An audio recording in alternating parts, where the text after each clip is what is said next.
नारद गीता। महाभारत के शांति पर्व में 3 अध्याय वाली नारद गीता प्राप्त होती है।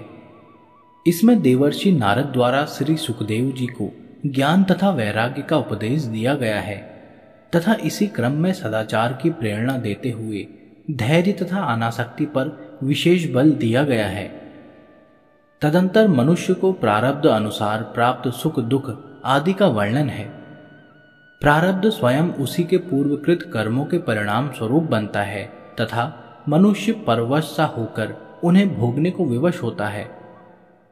अतः अहम बुद्धि का सर्वथा त्याग करके बंधन मुक्त हो सनातन पद को प्राप्त करना चाहिए। यही तथ्य इस गीता में बहुत रोचक ढंग से बताया गया है। इसकी भाषा अत्यंत सुबोध, दृष्टांत अत्यंत रोचक तथा उपदेश सभी के लिए उपयोगी हैं। पहला अध्याय, शुकदेव जी को नारद जी द्वारा वैराग्य और ज्ञान का उपदेश देना। भीष्म जी कहते हैं, युधिष्ठिर, व्यास जी के चले जाने के बाद उस सूने आश्रम में स्वाध्याय परायण सुखदेव से अपना इच्छित वेदों का अर्थ कहने के लिए देवर्षि नारद जी पधारे। देवर्षि नारद को उपस्थित देखकर सुखदेव ने वेदोक्त विधि से अर्घ्य आदि निवेदन करके उनका पूजन किया। उस समय नारद जी ने प्रसन्न होकर कहा, वत्स, तुम धर्मात्माओं में श्रेष्ठ हो। बताओ, तुम्हें किस श्रेष्ठ वस्तु की प्राप्ति कराऊं। यह बात उन्होंने बड़े हर्ष के साथ कही। भरतनंदन, नारद जी की यह बात सुनकर शुकदेव जी ने कहा, इस लोक में जो परम कल्याण का साधन हो उसी का मुझे उपदेश देने की कृपा करें। नारद जी ने कहा, वत्स, पूर्व काल की बात है। पवित्र अंतःकरण वाले ऋषियों ने तत्व ज्ञान प्राप्त करने की इच्छा से प्रश्न किया। उसके उत्तर में भगवान सनत कुमार ने यह उपदेश दिया, विद्या के समान कोई नेत्र नहीं है, सत्य के समान कोई तप नहीं है, राग के समान कोई दुख नहीं है और त्याग के सदृश कोई सुख नहीं है। पाप कर्मों से दूर रहना, सदा पुण्य कर्मों का अनुष्ठान करना, श्रेष्ठ पुरुषों के से बर्ताव और सदाचार का पालन करना, यही सर्वोत्तम श्रेय अर्थात कल्याण का साधन है। जहां सुख का नाम भी नहीं है, ऐसे इस मानव शरीर को पाकर जो विषयों में आसक्त होता है वह मोह को प्राप्त होता है। विषयों का संयोग दुख रूप ही है, अतः दुखों से छुटकारा नहीं दिला सकता। विषयों में आसक्त पुरुष की बुद्धि चंचल होती है, वह मोह जाल को बढ़ाने वाली है। मोह जाल से बंधा हुआ पुरुष इस लोक तथा परलोक में दुख ही भोगता है। जिसे कल्याण प्राप्ति की इच्छा हो उसे सभी उपायों से काम और क्रोध को दबाना चाहिए, क्योंकि ये दोनों दोष कल्याण का नाश करने के लिए उद्यत रहते हैं। मनुष्य को चाहिए कि सदा तप को क्रोध से, लक्ष्मी को डाह से, विद्या को मान अपमान से और अपने आप को प्रमोद से बचाए। क्रूर स्वभाव का परित्याग सबसे बड़ा धर्म है, क्षमा सबसे बड़ा बल है, आत्मा का ज्ञान ही सबसे उत्कृष्ट ज्ञान है और सत्य से बढ़कर तो कुछ है ही नहीं। सत्य बोलना सबसे श्रेष्ठ है, परंतु सत्य से भी श्रेष्ठ है हितकारक वचन बोलना। जिससे प्राणियों का अत्यंत हित होता हो वही मेरे विचार से सत्य है। जो कार्य आरंभ करने के सभी संकल्पों को छोड़ चुका है, जिसके मन में कोई कामना नहीं है, जो किसी वस्तु का संग्रह नहीं करता तथा जिसने सब कुछ त्याग दिया है, वही विद्वान है, वही पंडित है। जो अपने वश में की हुई इंद्रियों के द्वारा यहाँ अनासक्त भाव से विषयों का अनुभव करता है, जिसका चित्त शांत, निर्विकार और एकाग्र है तथा जो आत्मस्वरूप प्रतीत होने वाले देह और इंद्रियां हैं, उनके साथ रहकर भी उनसे तद्रूप न हो, अलग अलग ही रहता है, वह मुक्त है और उसे बहुत शीघ्र परम कल्याण की प्राप्ति होती है। मुने, जिसकी किसी प्राणी की ओर दृष्टि नहीं जाती, जो किसी का स्पर्श तथा किसी से बातचीत नहीं करता, वह परम कल्याण को प्राप्त होता है। किसी भी प्राणी की हिंसा न करें, सबके प्रति मित्र भाव रखते हुए विचरें तथा यह मनुष्य जन्म पाकर किसी के साथ वैर न करें। जो आत्म तत्व का ज्ञाता तथा मन को वश में रखने वाला है, उसके लिए यही परम कल्याण का साधन बताया गया है कि वह किसी वस्तु का संग्रह न करे, संतोष रखे तथा कामना और चंचलता को त्याग दे। तात शुकदेव, तुम संग्रह का त्याग करके जितेंद्रिय हो जाओ तथा उस पद को प्राप्त करो जो इस लोक और परलोक में भी निर्भय एवं सर्वथा शोक रहित है। जिन्होंने भोगों का परित्याग कर दिया है वे कभी शोक में नहीं पड़ते। इसलिए प्रत्येक मनुष्य को भोग आसक्ति का त्याग करना चाहिए। सौम्य, भोगों का त्याग कर देने पर तुम दुख और संताप से छूट जाओगे। जो अजित परमात्मा को जीतने की इच्छा रखता हो उसे तपस्वी, जितेंद्रिय, मननशील, संयत चित्त और विषयों में अनासक्त रहना चाहिए। जो ब्राह्मण त्रिगुणात्मक विषयों में आसक्त न होकर सदा एकांत वास करता है वह शीघ्र ही सर्वोत्तम सुखरूप मोक्ष को प्राप्त कर लेता है। जो मुनि मैथुन में सुख मानने वाले प्राणियों के बीच में रहकर भी अकेले रहने में ही आनंद मानता है उसे विज्ञान से परितृप्त समझना चाहिए। जो ज्ञान से तृप्त होता है वह कभी शोक नहीं करता। जीव सदा कर्मों के अधीन रहता है, वह शुभ कर्मों के अनुष्ठान से देवता होता है, दानों के सम्मिश्रण से मनुष्य जन्म पाता है और केवल अशुभ कर्मों से पशु पक्षी आदि नीच योनियों में जन्म लेता है। उन योनियों में जीव को सदा जरा, मृत्यु और नाना प्रकार के दुखों से संतप्त होना पड़ता है। इस प्रकार संसार में जन्म लेने वाला प्रत्येक प्राणी संताप की आग में पकाया जाता है। इस बात की ओर तुम क्यों नहीं ध्यान देते? तुमने अहित में ही हित बुद्धि कर ली है।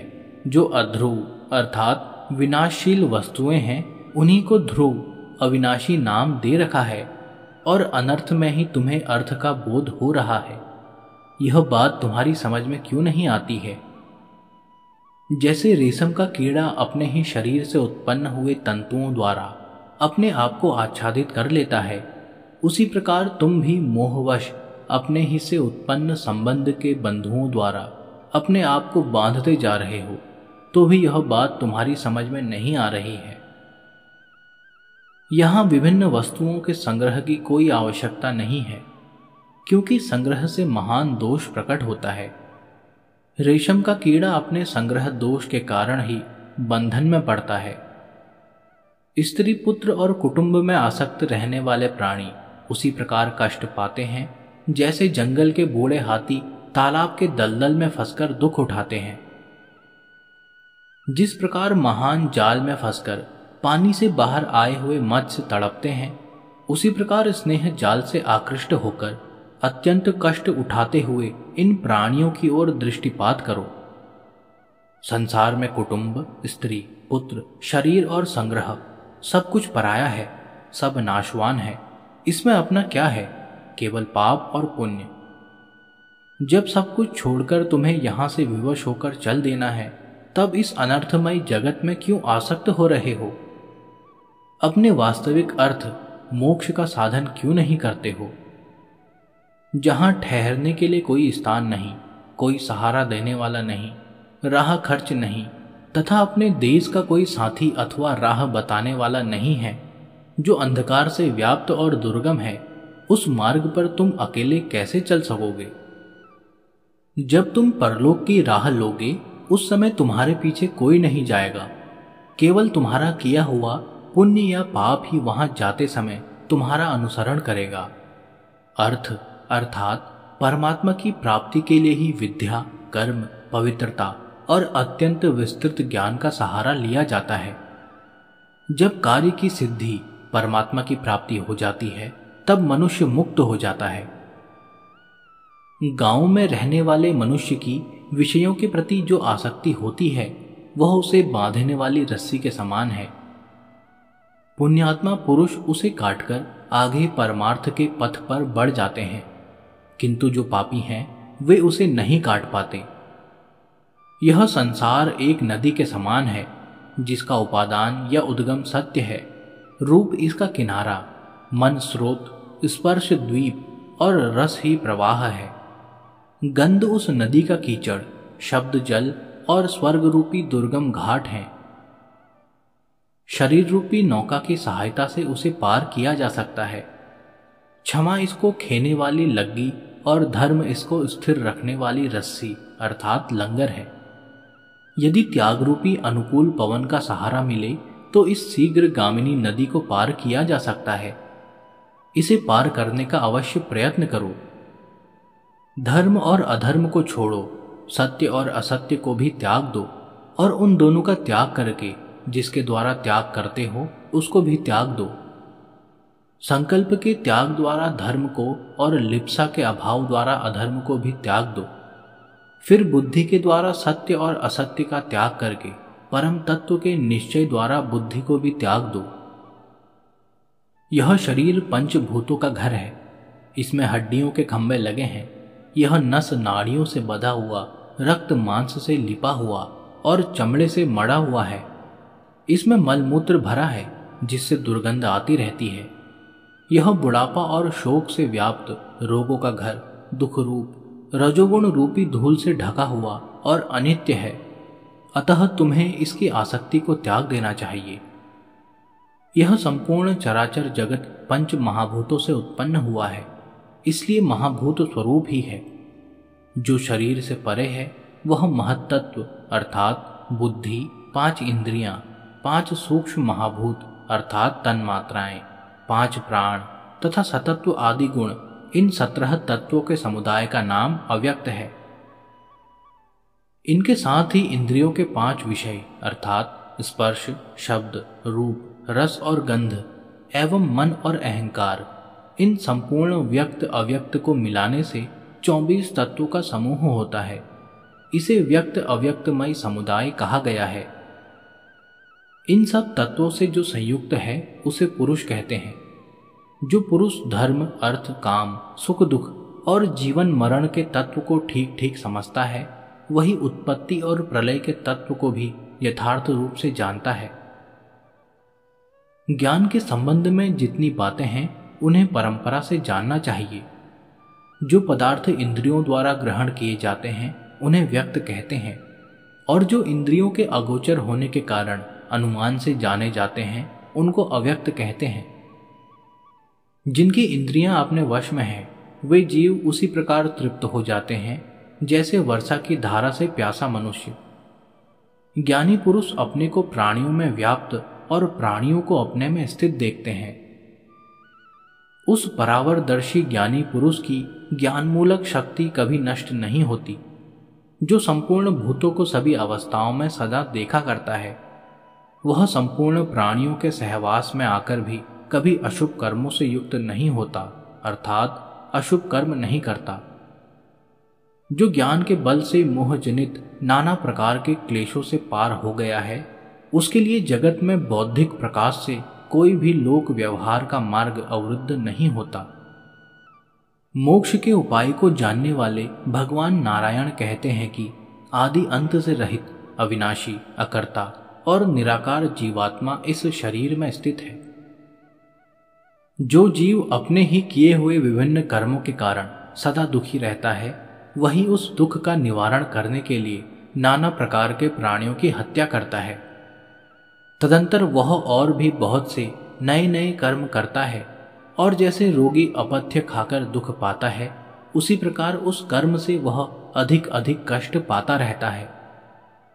जो मोह से अंधा अर्थात विवेक शून्य हो गया है वह सदा ही दुखद भोगों में ही सुख बुद्धि कर लेता है और मथानी की भांति कर्मों में बद्धता एवं मथा जाता है।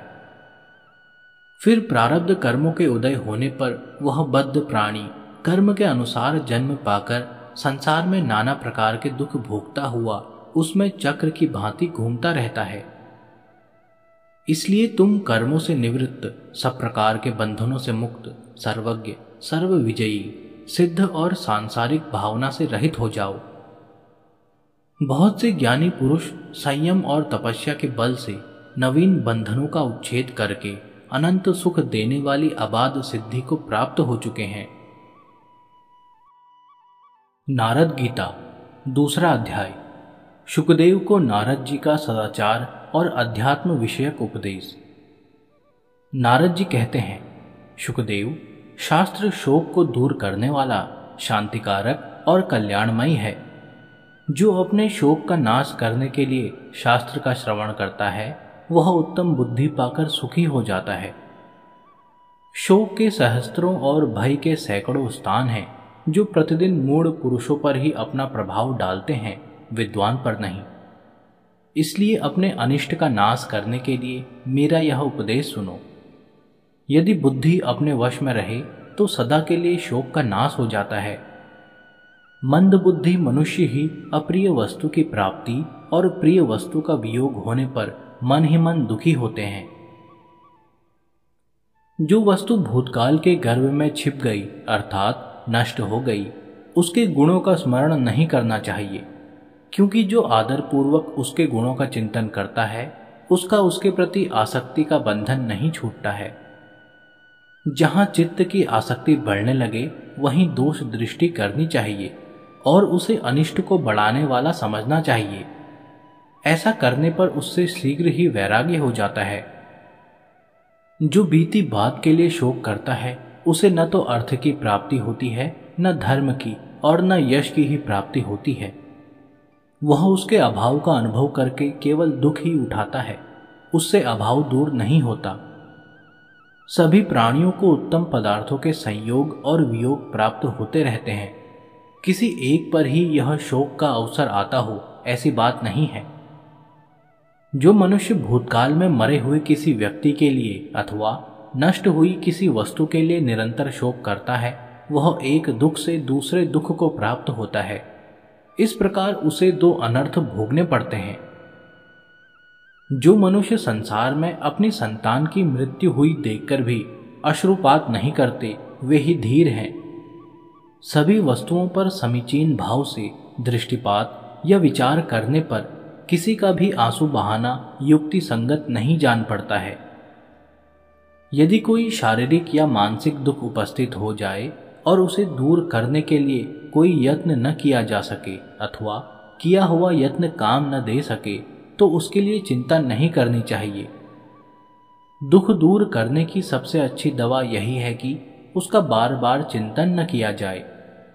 चिंतन करने से वह घटता नहीं बल्कि बढ़ता ही जाता है। इसलिए मानसिक दुख को बुद्धि के द्वारा विचार से और शारीरिक कष्ट को औषध सेवन द्वारा नष्ट करना चाहिए। शास्त्र ज्ञान के प्रभाव से ही ऐसा होना संभव है।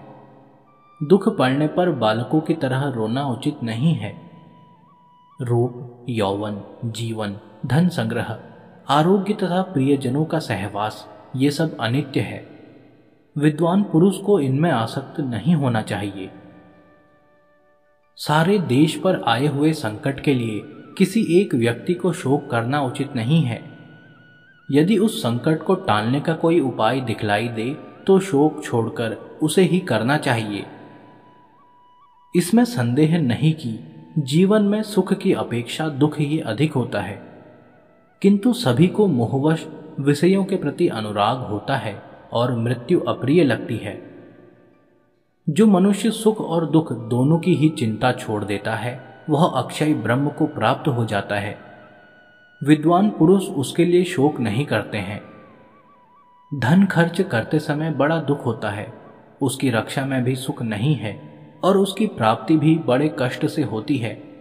अतः धन को प्रत्येक अवस्था में दुखदायक समझकर उसके नष्ट होने पर चिंता नहीं करनी चाहिए। मनुष्य धन का संग्रह करते करते पहले की अपेक्षा ऊंची धन संपन्न स्थिति को प्राप्त होकर भी कभी तृप्त नहीं होते। वे और अधिक की आशा लिए हुए ही मर जाते हैं, किंतु विद्वान पुरुष सदा संतुष्ट रहते हैं। वे धन की तृष्णा में नहीं पड़ते। संग्रह का अंत है विनाश, ऊंचे चढ़ने का अंत है नीचे गिरना, संयोग का अंत है वियोग और जीवन का अंत है मरण। तृष्णा का कभी अंत नहीं होता, संतोष ही परम सुख है। अतः पंडित जन इस लोक में संतोष को ही उत्तम धन समझते हैं। आयु निरंतर बीती जा रही है, वह पल भर भी ठहरती नहीं है। जब अपना शरीर ही अनित्य है तब इस संसार की किस वस्तु को नित्य समझा जाए। जो मनुष्य सब प्राणियों के भीतर मन से परे परमात्मा की स्थिति जानकर उन्हीं का चिंतन करते हैं, वे संसार यात्रा समाप्त होने पर परम पद का साक्षात्कार करते हुए शोक के पार हो जाते हैं। जैसे जंगल में नई नई घास की खोज में विचरते हुए अतृप्त पशु को सहसा व्याघ्र आकर दबोच लेता है, उसी प्रकार भोगों की खोज में लगे हुए अतृप्त मनुष्य को मृत्यु उठा ले जाती है। तथापि सबको दुख से छूटने का उपाय अवश्य सोचना चाहिए। जो शोक छोड़कर साधन आरंभ करता है और किसी व्यसन में आसक्त नहीं होता, वह निश्चय ही दुखों से मुक्त हो जाता है। धनी हो या निर्धन, सबको उपभोग काल में ही शब्द, स्पर्श, रूप, गंध और उत्तम रस आदि विषयों में किंचित सुख की प्रतीति होती है, उपभोग के पश्चात नहीं। प्राणियों के एक दूसरे से संयोग होने के पहले कोई दुख नहीं रहता। जब संयोग के बाद वियोग होता है, तभी सबको दुख हुआ करता है।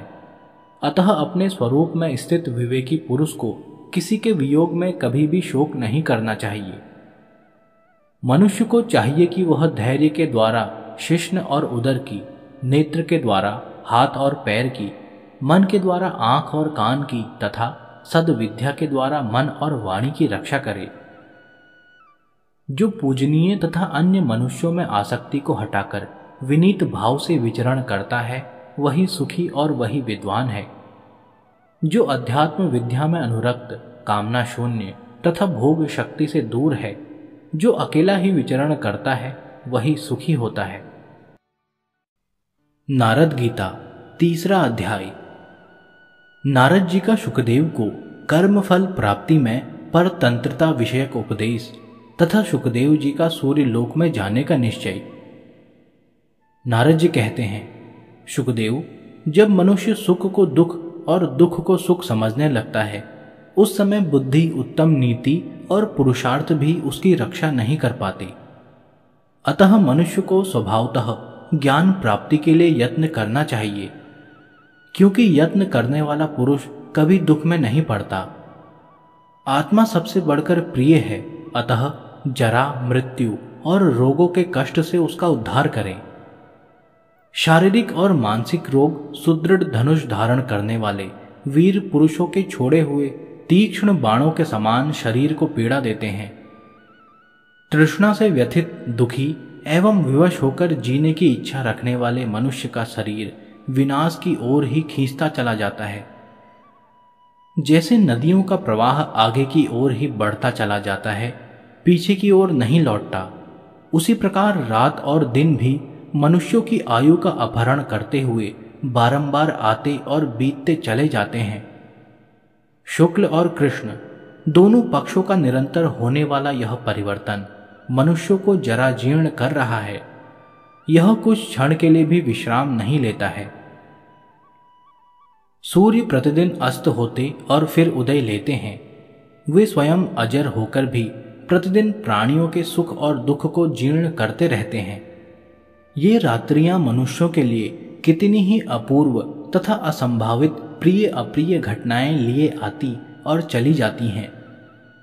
यदि जीव के किए हुए कर्मों का फल पराधीन न होता, तो जो जिस वस्तु की इच्छा करता, वह अपनी उसी कामना को रुचि के अनुसार प्राप्त कर लेता। बड़े बड़े संयमी, बुद्धिमान और चतुर मनुष्य भी समस्त कर्मों से श्रांत होकर असफल होते देखे जाते हैं, किंतु दूसरे मूर्ख, गुणहीन और अधम मनुष्य भी किसी का आशीर्वाद न मिलने पर भी संपूर्ण कामनाओं से संपन्न दिखाई देते हैं। कोई कोई मनुष्य तो सदा प्राणियों की हिंसा में ही लगा रहता है और सब लोगों को धोखा दिया करता है, तो भी वह सुख ही भोगते भोगते बूढ़ा होता है। कितने ही ऐसे हैं जो कोई काम न करके चुपचाप बैठे रहते हैं, फिर भी लक्ष्मी उनके पास अपने आप पहुंच जाती है, और कुछ लोग काम करके भी अपनी प्राप्य वस्तु को उपलब्ध नहीं कर पाते। इसमें स्वभावतः पुरुष का ही अपराध, प्रारब्ध दोष समझो। वीर्य अन्यत्र उत्पन्न होता है और संतान उत्पादन के लिए अन्यत्र जाता है। कभी तो वह योनि में पहुंचकर गर्भ धारण कराने में समर्थ होता है और कभी नहीं होता। तथा कभी कभी आम के बौर के समान वह व्यर्थ ही झर जाता है। कुछ लोग पुत्र की इच्छा रखते हैं और उस पुत्र के भी संतान चाहते हैं तथा इसकी सिद्धि के लिए सब प्रकार से प्रयत्न करते हैं, तो भी उनके एक अंडा भी उत्पन्न नहीं होता। बहुत से मनुष्य बच्चा पैदा होने से उसी प्रकार डरते हैं जैसे क्रोध में भरे हुए विषधर सर्प से लोग भयभीत रहते हैं। तथापि उनके यहाँ दीर्घजीवी पुत्र उत्पन्न होता है, और क्या मजाल की वह कभी किसी तरह रोग आदि से मृतक तुल्य हो सके। पुत्र की अभिलाषा रखने वाले दीन स्त्री पुरुषों द्वारा देवताओं की पूजा और तपस्या करके 10 मास तक गर्भ धारण किया जाता है, तथापि उनके कुलांगर पुत्र उत्पन्न होते हैं। तथा बहुत से ऐसे हैं जो आमोद प्रमोद में ही जन्म धारण करके पिता के संचित किए हुए अपार धन धान्य एवं विपुल भोगों के अधिकारी होते हैं। पति पत्नी की पारस्परिक इच्छा के अनुसार मैथुन के लिए जब उनका समागम होता है, उस समय किसी उपद्रव के समान गर्भ योनि में प्रवेश करता है। जिसका स्थूल शरीर क्षीर्ण हो गया है तथा जो कफ और मांसमय शरीर से घिरा हुआ है, उस देहधारी प्राणी को मृत्यु के बाद शीघ्र ही दूसरे शरीर उपलब्ध हो जाते हैं। जैसे एक नौका के भग्न होने पर उस पर बैठे हुए लोगों को उतारने के लिए दूसरी नाव प्रस्तुत रहती है, उसी प्रकार एक शरीर से मृत्यु को प्राप्त हुए जीव को लक्ष्य करके मृत्यु के बाद उसके कर्मफल भोग के लिए दूसरा नाशवान शरीर उपस्थित कर दिया जाता है। शुकदेव, पुरुष स्त्री के साथ समागम करके उसके उदर में जिस अचेतन शुक्र बिंदु को स्थापित करता है, वही गर्भ रूप में परिणत होता है। फिर वह गर्भ किस यत्न से यहाँ जीवित रहता है, क्या तुम कभी इस पर विचार करते हो? जहां खाए हुए अन्न और जल पच जाते हैं तथा सभी तरह के भक्ष्य पदार्थ जीर्ण हो जाते हैं, उसी पेट में पड़ा हुआ गर्भ अन्न के समान क्यों नहीं पच जाता है? गर्भ में मल और मूत्र के धारण करने या त्याग में कोई स्वभाव नियत गति है, किंतु कोई स्वाधीन करता नहीं है। कुछ गर्भ माता के पेट से गिर जाते हैं, कुछ जन्म लेते हैं और कितनों की ही जन्म लेने के बाद मृत्यु हो जाती है। इस योनि संबंध से कोई सकुशल जीता हुआ बाहर निकल आता है, तब कोई संतान को प्राप्त होता है और पुनः परस्पर के संबंध में संलग्न हो जाता है। अनादिकाल से साथ उत्पन्न होने वाले शरीर के साथ जीवात्मा अपना संबंध स्थापित कर लेता है। इस शरीर की गर्भावास, जन्म, बाल्य, कौमार, पौगंड, यौवन, वृद्धावस्था, जरा, प्राणरोध और नाश, ये 10 दशाएं होती हैं। इनमें से 7वीं और 9वीं दशा को भी शरीरगत 5 भूत ही प्राप्त होते हैं, आत्मा नहीं। आयु समाप्त होने पर शरीर की 9वीं दशा में पहुंचने पर ये 5 भूत नहीं रहते, अर्थात 10वीं दशा को प्राप्त हो जाते हैं। जैसे व्याध छोटे मृगों को कष्ट पहुंचाते हैं, उसी प्रकार जब नाना प्रकार के रोग मनुष्यों को मथ डालते हैं, तब उनमें उठने बैठने की भी शक्ति नहीं रह जाती, इसमें संशय नहीं है। रोगों से पीड़ित हुए मनुष्य वैद्यों को बहुत सा धन देते हैं और वैद्य लोग रोग दूर करने की बहुत चेष्टा करते हैं, तो भी उन रोगियों की पीड़ा दूर नहीं कर पाते हैं। बहुत सी औषधियों का संग्रह करने वाले चिकित्सा में कुशल चतुर वैद्य भी व्याधों के मारे हुए मृगों की भांति रोगों के शिकार हो जाते हैं। बड़े बड़े हाथी जैसे वृक्षों को झुका देते हैं, वैसे ही वे तरह तरह के काढ़े और नाना प्रकार के घी पीते रहते हैं, तो भी वृद्धावस्था उनकी कमर टेढ़ी कर देती है, यह देखा जाता है। इस पृथ्वी पर मृग, पक्षी, हिंसक पशु और दरिद्र मनुष्यों को जब रोग सताता है, तब कौन उनकी चिकित्सा करने जाते हैं, किंतु प्रायः उन्हें रोग होता ही नहीं है। परंतु बड़े बड़े पशु जैसे छोटे पशुओं पर आक्रमण करके उन्हें दबा देते हैं, उसी प्रकार प्रचंड तेज वाले घोर एवं दुर्धर्ष राजाओं पर भी बहुत सी रोग आक्रमण करके उन्हें अपने वश में कर लेते हैं। इस प्रकार सब लोग भवसागर के प्रबल प्रवाह में सहसा पड़कर इधर उधर बहते हुए मोह और शोक में डूब रहे हैं और आर्तनाद तक नहीं कर पाते हैं। विधाता के द्वारा कर्मफल भोग में नियुक्त हुए देहधारी मनुष्य धन, राज्य तथा कठोर तपस्या के प्रभाव से प्रकृति का उल्लंघन नहीं कर सकते। यदि प्रयत्न का फल अपने हाथ में होता तो मनुष्य न तो बूढ़े होते और न मरते ही। सबकी समस्त कामनाएं पूरी हो जाती और किसी को अप्रिय नहीं देखना पड़ता। सब लोग लोगों के ऊपर से ऊपर स्थान में जाना चाहते हैं और यथाशक्ति इसके लिए चेष्टा भी करते हैं, किंतु वैसा करने में समर्थ नहीं होते। प्रमाद रहित पराक्रमी शूरवीर भी ऐश्वर्य तथा मदिरा के मत से उन्मत्त रहने वाले शठ मनुष्यों की सेवा करते हैं। कितने ही लोगों के क्लेश ध्यान दिए बिना ही निवृत्त हो जाते हैं तथा दूसरों को अपने ही धन में से समय पर कुछ भी नहीं मिलता। कर्मों के फल में भी बड़ी भारी विषमता देखने में आती है। कुछ लोग पालकी ढोते हैं और दूसरे लोग उसी पालकी में बैठकर चलते हैं। सभी मनुष्य धन और समृद्धि चाहते हैं, परंतु उनमें से थोड़े से ही ऐसे लोग होते हैं जो रथ पर चढ़कर चलते हैं। कितने ही पुरुष स्त्री रहित हैं और सैकड़ों मनुष्य कई स्त्रियों वाले हैं। सभी प्राणी सुख दुख आदि द्वंद्वों में सम रहे हैं। मनुष्य उनमें से एक एक का अनुभव करते हैं, अर्थात किसी को सुख का अनुभव होता है, किसी को दुख का। यह जो ब्रह्म नामक वस्तु है, इसे सबसे भिन्न एवं विलक्षण समझो। इसके विषय में तुम्हें मोहग्रस्त नहीं होना चाहिए। धर्म और अधर्म को छोड़ो, सत्य और असत्य दोनों का त्याग करो। सत्य और असत्य दोनों का त्याग करके जिससे त्याग करते हो उस अहंकार को भी त्याग दो। मुनि श्रेष्ठ, यह मैंने तुमसे परम गूढ़ बात बतलाई है, जिससे देवता लोग मृत्युलोक छोड़कर स्वर्गलोक को चले गए। नारद जी की बात सुनकर परम बुद्धिमान और धीर चित्त शुकदेव जी ने मन ही मन बहुत विचार किया, किंतु सहसा वे किसी निश्चय पर न पहुंच सके। वे सोचने लगे, स्त्री पुत्रों के झमेले में पड़ने से महान क्लेश होगा। विद्या अभ्यास में भी बहुत अधिक परिश्रम है। कौन सा ऐसा उपाय है जिससे सनातन पद प्राप्त हो जाए? उस साधन में क्लेश तो थोड़ा हो, किंतु अभ्युदय महान हो। तदंतर उन्होंने 2 घड़ी तक अपनी निश्चित गति के विषय में विचार किया। फिर भूत और भविष्य के ज्ञाता शुकदेव जी को अपने धर्म की कल्याणमयी परम गति का निश्चय हो गया। फिर वे सोचने लगे, मैं सब प्रकार की उपाधियों से मुक्त होकर किस प्रकार उत्तम गति को प्राप्त करूं, जहां से फिर इस संसार सागर में आना न पड़े। जहां जाने पर जीव की पुनरावृत्ति नहीं होती, मैं उसी परम भाव को प्राप्त करना चाहता हूं। सब प्रकार की आसक्तियों का परित्याग करके मैंने मन के द्वारा उत्तम गति प्राप्त करने का निश्चय किया है। अब मैं वहीं जाऊंगा जहां मेरे आत्मा को शांति मिलेगी तथा जहां मैं अक्षय, अविनाशी और सनातन रूप से स्थित रहूंगा। परंतु योग के बिना उस परम गति को नहीं प्राप्त किया जा सकता।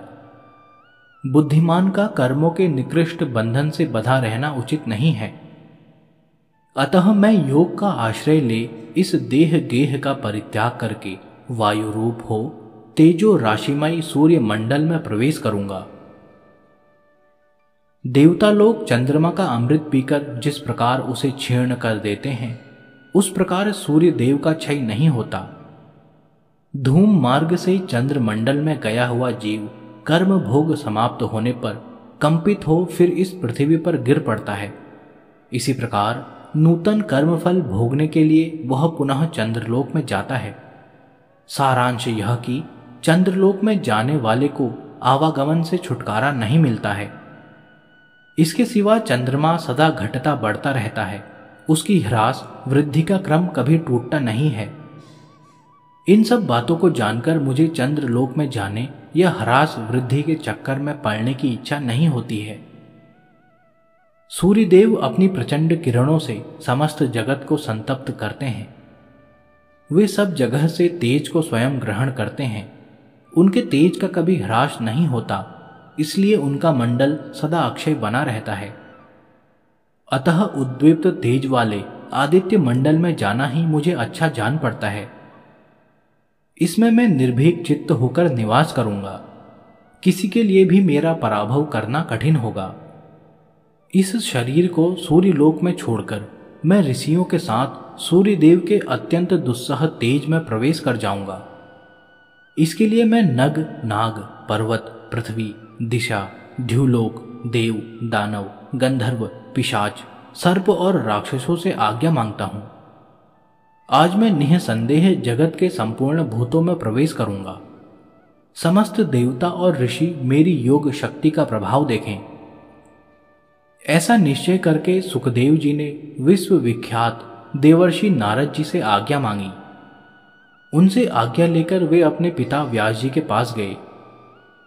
वहां अपने पिता महात्मा श्री कृष्ण द्वैपायन मुनि को प्रणाम करके सुखदेव जी ने उनकी प्रदक्षिणा की और उनसे जाने के लिए आज्ञा मांगी। सुखदेव जी की यह बात सुनकर अत्यंत प्रसन्न हुए महात्मा व्यास ने उनसे कहा, बेटा बेटा, आज यहीं रहो, जिससे तुम्हें जी भर निहार कर अपने नेत्रों को तृप्त कर लूं। परंतु सुखदेव जी स्नेह का बंधन तोड़कर निरपेक्ष हो गए थे। तत्व के विषय में उन्हें कोई संशय नहीं रह गया था। अतः बारंबार मोक्ष का ही चिंतन करते हुए उन्होंने वहां से जाने का ही विचार किया। पिता को वहीं छोड़कर मुनिश्रेष्ठ सुखदेव सिद्ध समुदाय से सेवित विशाल कैलाश शिखर पर चले गए।